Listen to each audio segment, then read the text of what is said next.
So they're recording the opening for one of their series where they just randomly watch movies and everything. Horrible movies. And so they got two camera guys and two guys talking and everything.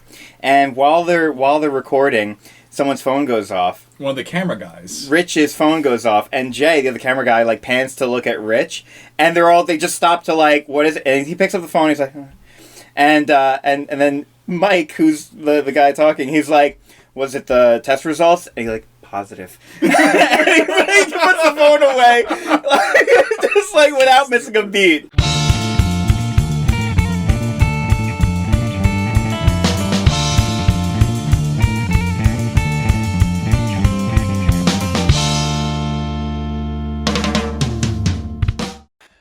Okay, so we're recording. We got, obviously, my co-host Matt and his co-host Matt. Yeah, I'm here, and today we have actually one of our other friends that plays Magic with us a lot. John, why don't you introduce yourself? I'm John. I've been playing Magic for a while, and I also play games on YouTube as well on my channel, John Gaia. Yeah, we'll have to link John's channel in the description. You can link it. Yeah, just we'll do it. Little games here and there, nothing crazy Magic related, but... Do you have any Magic degrees? I'm like taking out my food as I'm like starting it. So anyway, I'm going to be eating during this podcast. You're gonna hear special feature. You're going to hear the crinkle of his food. ASMR. Yeah, so John goes back with us, and I've been playing Magic for longer than us, really. 7-8 years now. And I think this is the first podcast since my return from Florida. Florida. Since he came back from Florida. Matt was in Florida for a while. Long time. We were talking about the glass casket for that one podcast. The glass casket. I wasn't there that for was that one.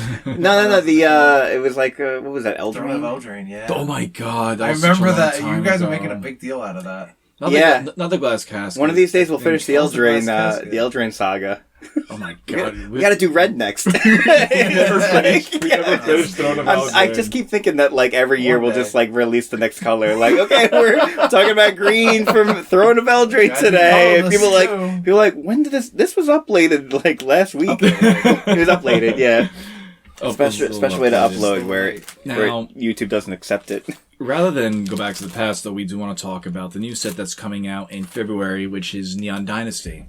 Kamigawa, if you want to be really set. Neon Kamigawa. Diny goddess. Dynasty. Okay, Dynasty called the car. Dynasty.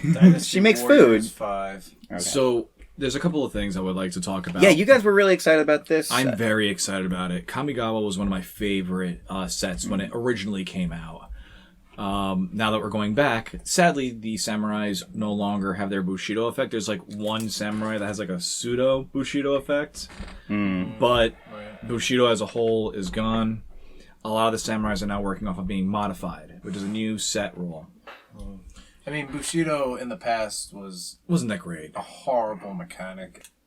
The first one I want to go over is Mark Rosewater's actual Neon Dynasty spoiler, which I see is what you pulled up as well. Yeah, the Mark Rosewater Neon Dynasty. So I haven't seen any of this stuff. Yeah, he has the same link as me. I will be the blind audience. I haven't seen any of this stuff. Yeah. So what was he saying? So what happens is for every set, Mark Rosewater has this new thing now where he explains new things that haven't happened in any other set that's happening in this set practically. Yeah. So we're just gonna go through them real fast. If there's one, it looks like. I know. If there's one that you want to discuss, let us know. But we'll just go through them one by one, and then we can either have a full, broad discussion about it, or if there's one that you want, or one that you're interested in, you can stop and discuss it. Let's let it flow. Okay, so here are the ones that we're gonna go. This is what he said. 2 different pairings of creature types get tribally connected. So, as an example, I'm thinking like Goblin Elves or something like that. Now, I'm not saying that's what it is, but I'm thinking that's what he means. But he's saying 2 creature types getting tribally connected. Yeah, because it's not enough to say... or Samurai and Ninja. I don't know. It's not enough to say a species and a class, because there's like human warriors and, orc berserkers. Yeah. So, it's probably 2 species together. Yeah. Yeah. A black instant with destroy target creature or planeswalker that can be cast for 2 mana. That's crazy. Now, the way he words that, saying that can be cast for 2 mana, leads me to believe that there's some type of thing you have to fulfill before you can get that effect. That's just based off the wording. Probably because the card to compare it to is Hero's Downfall, I believe, which Exactly. is 3 mana and 2 pips of black, and that's already a rare. So then this must, if that was the case and there was no other requirement, it would probably be a mythic for 2 mana. Exactly. It's that a very would be like a $30. They're pushing it or something. yeah. Power creep. Exactly. But we'll see. Maybe it'll be okay. A popular legendary creature from Champions of Kamigawa block returns in a new form, meaning a card from the original set is coming back. I want to see, what was it, the 8 tails? Oh, 8.5 tails. That's yeah, it. 8.5 tails. And was it 8.5 tails? a Fox Cleric? A There Fox we go. Cleric, yeah, he's a 2 mana, 2/2. Yeah, so maybe he might come back. Who knows? And then we have an unnamed mechanic that cares about you having 2 things that Magic has had since its beginning. I don't exactly understand what he means by that. But I after seeing some of these spoilers, I'm seeing a lot of haste and indestructible. Yeah, there's a lot of indestructible, a lot of haste, and indestructible counters. That's a return creature. from. Well, they've also been trying to get away from protection. Yeah. Protection and regenerate are 2 previously evergreen abilities that they don't want to keep using because they're a little bit confusing for newer players. Yeah. Indestructible, very easy. But you also know what I've also been seeing a lot of recently. Ward. Ward's been being used a bit more now. Yeah, but Ward came really fast in the Innistrad block, and this is a new block. So I think they're not going to continue Ward. One of the dragons has Ward. Does he? Yeah. The blue dragon has That's Ward. interesting. Has Ward 3, I believe. It's like you never see Investigate in any others. No, you don't. That's why it's weird seeing Ward in somewhere else. Ward. Also, we haven't seen indestructible counters since Ikoria. Yeah. They really do try to hammer home flavor, wins and stuff. Like, Yes. I think that Ward makes sense with the flavor of Kamigawa. The whole enchanted, mystical, unexplained. Ward is like that kind of like driving home that aura, that enchanted. Yeah, they're protection. they're going very hard on the theme. Like for this specific set, the new Planeswalker, I think it's Kaito. Yeah. He's a Planeswalker. Yeah, he's a Planeswalker, but he's blatantly a ninja. Blatantly a ninja when you look at him. But his very first Kaito Shizuki. but his very first effect is at the beginning of your end step. If Kaito Shizuki entered the battlefield this turn, he phases out. Yep. Like a ninja using a smoke bomb. So good. Cool. It's cool. You obviously have to make sure, because what we just spoke about is a black instant. Destroy target creature or planeswalker that we cast for 2 mana. So they're trying to make sure, yeah, you can cast it, but let's put a counter in that thing too. And if you look, and just looking at some of the cards, there are a lot of cards that are being made for, as time goes on, more and more cards are being made for Commander as time goes on. Like, For better or for worse. for better or for worse. Okay. Let's continue with Rosewater's spoilers. Yeah. This one's very interesting to me. Finish of a 5-card cycle many years in the making. Oh, I know what it is. What is it? It's Kodama of the West Tree now. There's They made the South Tree, East Tree, North Tree, and Center Tree. Did they? They have to make the West Tree still. Wait, do you know this as a fact, or is that's your assumption? No, I saw it online. All the cards are made, but there's no such thing as a West Tree. Okay, but what I mean is, like, has a West Tree been spoiled? No, it's a theory, but it's like, That would make sense, though. That's an incomplete cycle. Yeah, it's one of the ones that makes the most sense. And Kodama's still alive in the lore. Yeah, he is. So Two popular cycles from Champions of Kamigawa block return, each with a new twist. you missed one. A new creature token with an ability. Not seen before Not on seen a before on a card. card. A new that's the pilot. Has to be. That's a new token. The Fox Pilot? No, the mecha. That makes the pilot token that says when it goes to crew it counts as 2 power greater. That is pretty interesting. I've never seen that's never been on a token before. But that's kind of like explaining something that's not like an evergreen effect. It's saying it's it's just saying an specifying ability it. not seen before on a card. So not a keyword ability. Okay, so maybe Yeah. not. That. Yeah, Which it's- they might even keyword it anyway. Yeah, they might. Yeah. Okay. A creature Maybe that it would be makes- pilot and then a number. a creature that makes legendary frog creature tokens, which actually has been spoiled.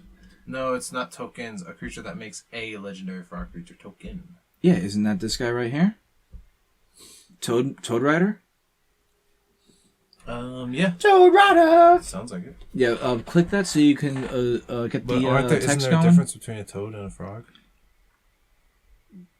Totally. When you cast an enchantment spell, if you don't control a creature named Kaimi, create Kaimi, a legendary 3/3 black and green frog creature token.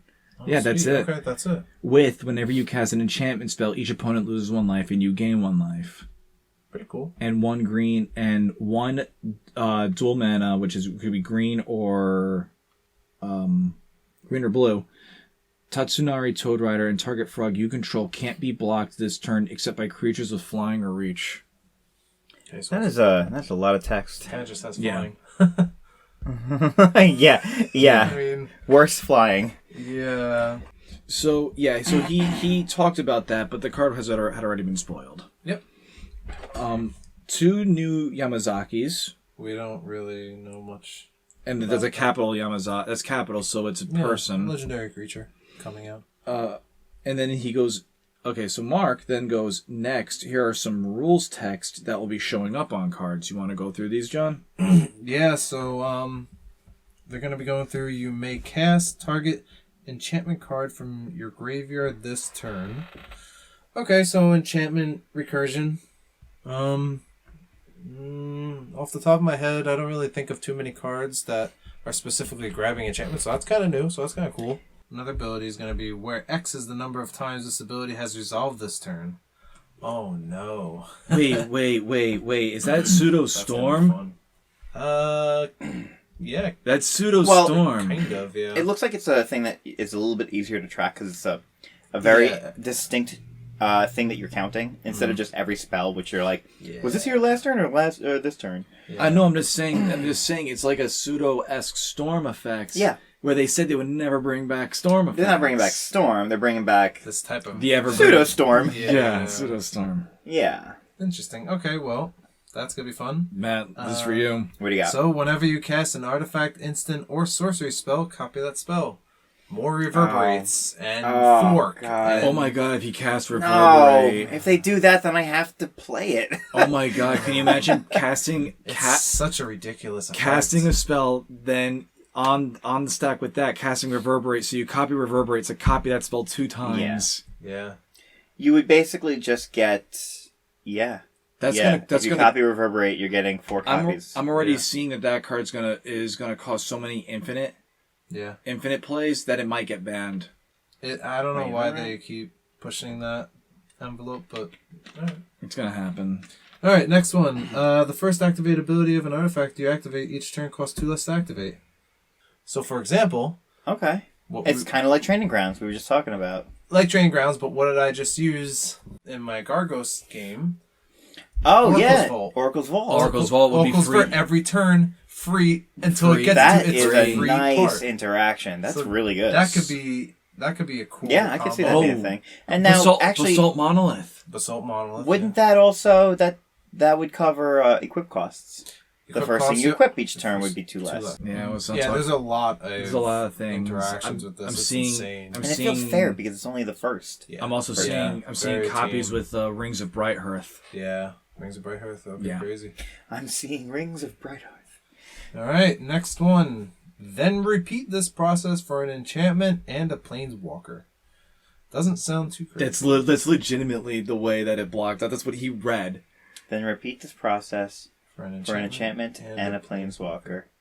So, destroy target creature, then repeat it again for each enchantment and planeswalker you control. Well, or phasing out. Or phasing out. Or getting life, or getting counters. Anything. Yeah, exactly. Okay. It's very broad. So it's hard basically to... encouraging you and rewarding you for playing enchantments and planeswalkers. Yeah. Exactly. Yeah, and I mean, I think there's going to be quite a few planeswalkers in this set, considering they're even saying that. Alright, next one. You may sacrifice a permanent that shares a card type with the chosen card. That doesn't sound... Okay, so there's a lot of revival in black that says this. What it's stating is just that there's going to be so many creature types that are going to be sharing the same. But Yeah. what did we just read in the beginning? 2 different pairings of creature types get tribally connected. So now you're going to be comboing that first part with this, and now you're going to be getting all this value by sacrificing a permanent. Well, this ninja is a ninja because it shares a type because of the other card on the field, and now you're going to be gaining all this leverage from the card you just played because you may sacrifice a permanent that shares a card type with the chosen card, and it's like, there's a lot of interactions there. Yeah. I'm sure people will insane. break that. Oh yeah, no, of course. It's like if You got me all screwy, do yeah. So if you let's say you choose let's say just for the sake of it, example like a fox ninja, that means anything that's sharing fox or ninja are gone. you could probably take advantage Oh of yeah, that. I'm wondering cards that normally, and something that I both appreciate and I'm wary of in Magic over Yu-Gi-Oh, which we can't go a podcast without comparing Magic to Yu-Gi-Oh. Exactly. But in Yu-Gi-Oh, your tribal support was very specific and wasn't like interchangeable, right? It might be like, oh, warriors, cool, okay, but then you don't have that card for every tribe. This is a warrior support card. And you do have that in Magic, where it's like other merfolk get +1/+1, or when they enter the battlefield, you tap something. Great. But then you also have your general tribal support cards that you just name a creature type as you play the spell, and then it covers that tribe for you. I'm wondering if they're going to have new general tribal support cards that you name 2 tribes, and you get some benefits for either. Well, it's encouraging just in general commander decks that you don't have to run all dwarves. You can run dwarves and goblins. Yeah, that'd be a whole new design space And of like for deck builders to be like, oh, I've always wanted to do a deck that's doing these 2 things. But they're different tribes. Well, now you're gonna have a little bit of support to help you bridge the gap. Something that's really cool, if you check out the card Lavissa Cold Eyes, she's a human, but she also cares about barbarian. She also cares about warrior, and she also cares about berserkers. Right there is a prime example of how we could take advantage of this quote-unquote Multiple pairings. tribes in a card. If there's an enchantment in the Kamigawa set that's just like, choose a creature type. That creature type is also this creature type, or something along those lines. Because we saw a lot of changeling support come out in, what was that, Modern Horizons? Oh, we're gonna get some more changelings probably. We got a lot of changelings, and it's nice. Kamigawa doesn't have a lot of changelings in it. Changelings help you smooth out a tribal deck, but also kind of changelings by themselves can kind of be broken, which is unfortunate. Yeah. But this might be a way to kind of do it in a fair way. Yeah. Where it's like, it's interesting, it's useful, but it's not, game breaking. Mm-hmm.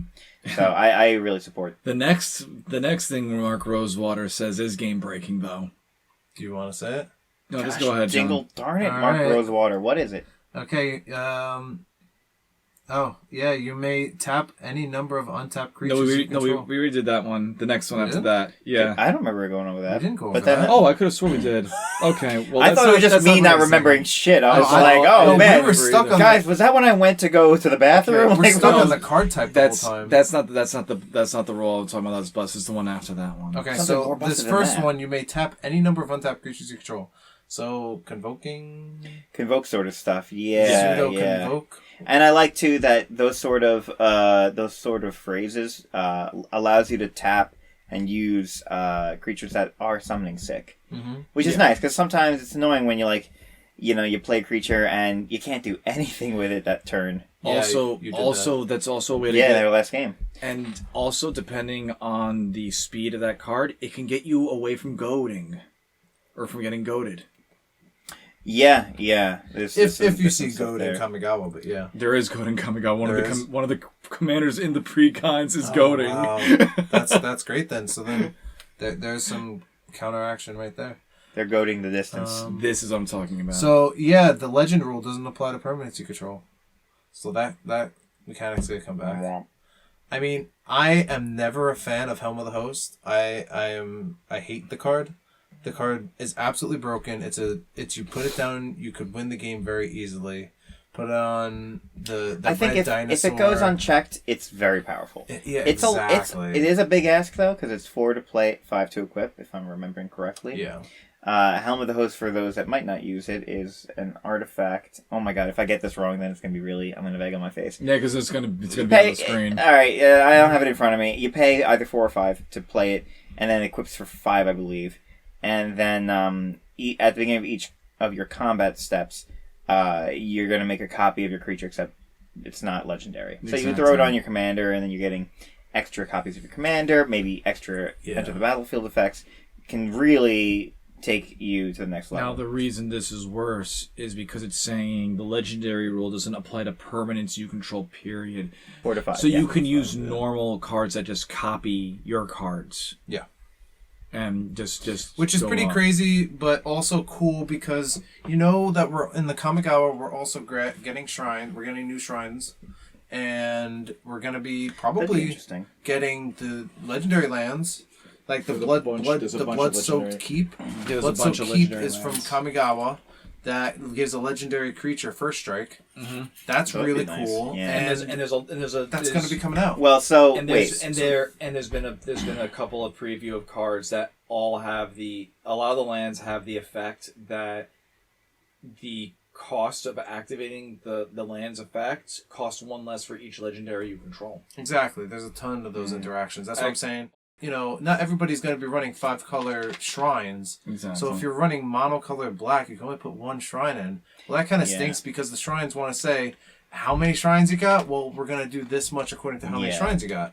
Well, if the legendary rule doesn't apply, well, then you can start getting multiples of that 1 shrine you got, which finally you can take advantage of that in monocolor. Exactly. Yeah. You could do a monocolor. Now, if you're talking about like a 60-card deck, you would maybe run... 4 of the forget the legendary rule card, and then you just go shrines. Yeah, and so you can make them discard every turn 4 cards, make a spirit every single just turn. Consistently get those on draw board. every single turn. Yeah, exactly.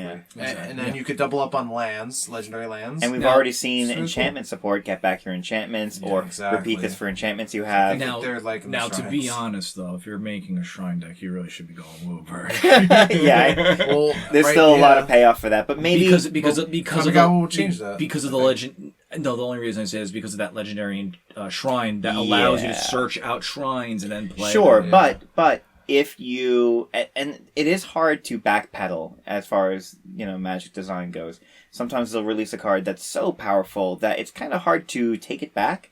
Edgar Markov is an example of this. Yes, I think that the original Edgar Markov. Nitpicking nerds were talking about this recently, and I do agree that if you're making a commander deck. A vampire commander deck, there's no reason not to do Edgar Markov. Why wouldn't you use the best one in all the 3 colors? Exactly. You don't need to cast him. You can make a black-red vampire deck, have Edgar as your commander, and you just don't care about casting him. Yeah, because he's got that, what's that effect called? Eminence, yeah. You could just do black-red madness vampires with Edgar Markov in the command because as long as he exists, you get... John knows firsthand. It's because as long as he literally exists in the game, you get the effect. He's just there. His presence. His reputation precedes him. What was it? The card with pseudo-eminence, Allura? His effect is... This effect happens even when he's in the command zone, so he's got... But it doesn't say eminence. Oh, yeah. I know. It's like the life gain one. Yeah, right? Allura the something king. I remember. Jeff did a deck for that when he first started playing. Show it on screen. Well, yeah, we'll pop it up. Yeah, we'll pop it up, pop it in. Let me begin. To change the subject. I thought you were going to go into the rock rap. Okay, no. So... That's a good rap, though. It is good. So we got a Simic ability coming in hot. Oh. That ability triggers an additional time. If it's Simic, I'm going to be so mad. It's very Simic-esque. Well, sounds Simic-esque. Okay, but now we don't know what ability is triggering an additional time. Of course we don't. Because we've had Sultai, what was it? Yarok had the double ETB triggers, which is broken as all shit. What is that, Captain? Yes. It is hard to make a bad Yarok deck. It's hard to make a.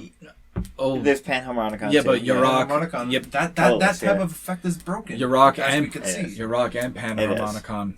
It's just so Enter the Battlefield effects are already really good to have because you're getting an effect. I mean, you're playing the card basically for that effect, and then you have a body. You got a 2/3 or 2/2 or whatever. So doubling up on that enter the battlefield effect is really like copying the spell. Because you're copying the thing that you care about, which is the enter the battlefield effect. Exactly. Yeah. So, yeah, like you said, we don't know what ability it's copying.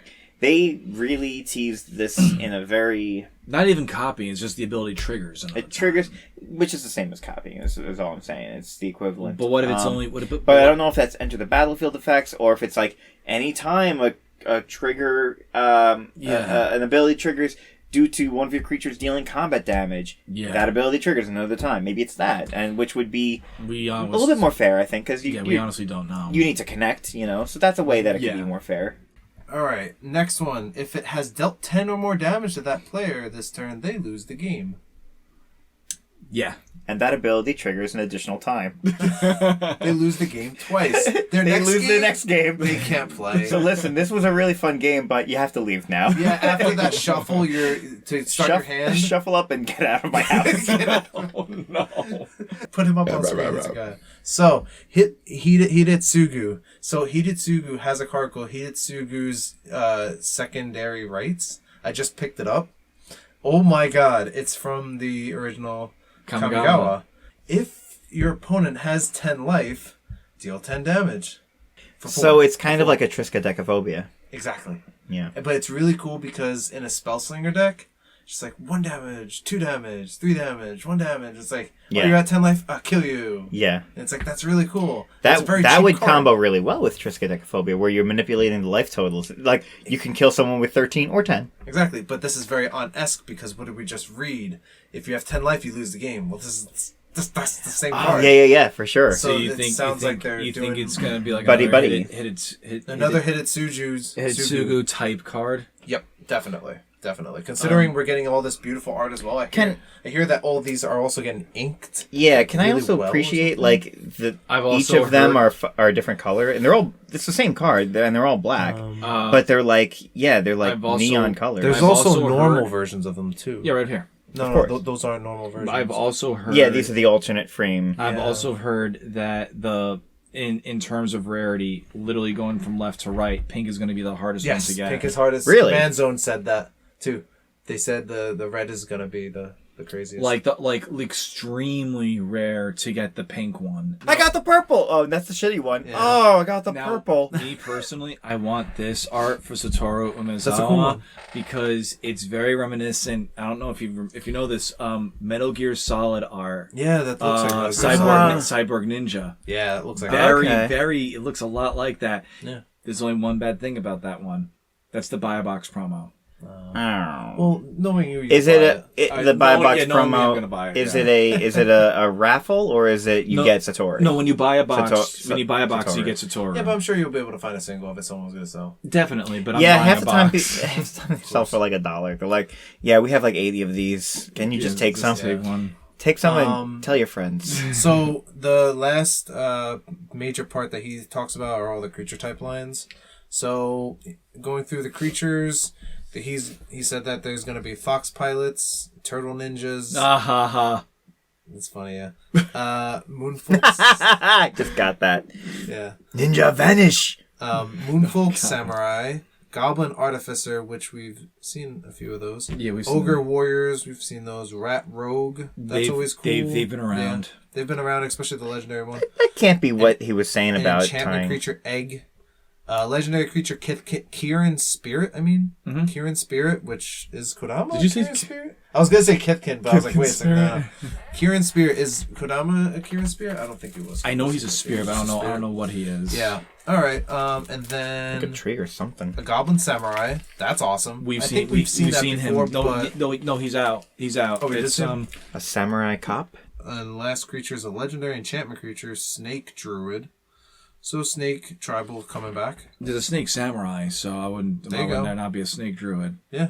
Wow, that was a lot. And also a lot of interesting stuff to talk about, And I can't say it enough. I love the potential that this game has. It's so broad in the design space. Like there's so much you could do with it, like all these abilities, they surprise me every time, It's like